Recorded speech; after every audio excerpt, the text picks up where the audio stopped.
And wisdom and knowledge shall be the stability of your times, the strength of salvation. The fear of the Lord is his treasure. Welcome to this week's episode of The King's Parchment. We are still looking at the man Daniel until we are led otherwise by the Spirit of God. Now, Daniel chapter 6 verse 3 tells us that Daniel was a man who operated with an excellent spirit. Today I want to talk about an excellent spirit. I love how the Bible puts it, an excellent spirit. That means it's not a natural occurrence, it's a spirit.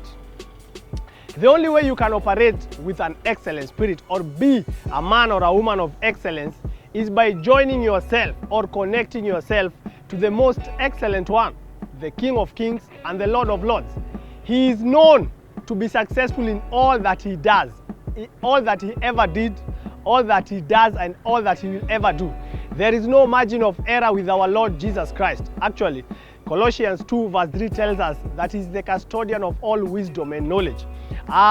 In him are hid all the treasures of wisdom and knowledge. Now, the same book of Daniel chapter 12 verse 4 tells us that it shall come to a time when knowledge shall be increased.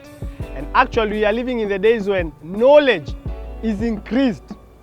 Anything you want to know, you can go on Google. Anything you want to know, you can go on the net and you'll get understanding of anything. Now, you need to understand this. We shall not neglect the place of knowledge, for the same Bible also tells us that through knowledge is a man delivered.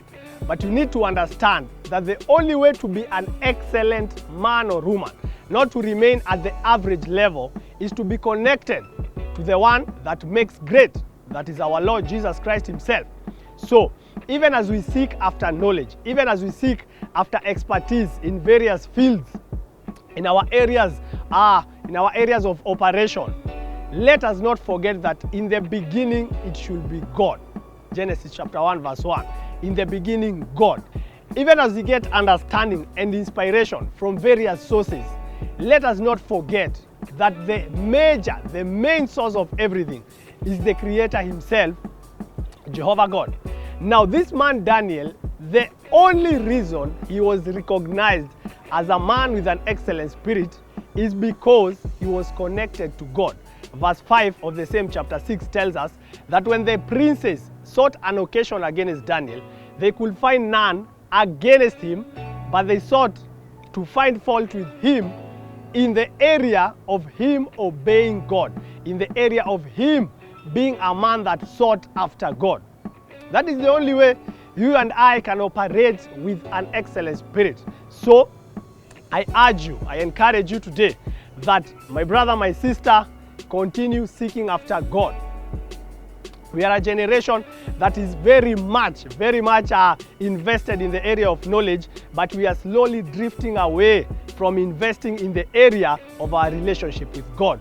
I'm encouraging you today, maintain your relationship with God. Ensure that your relationship with God is the number one priority you have, even as you seek after knowledge.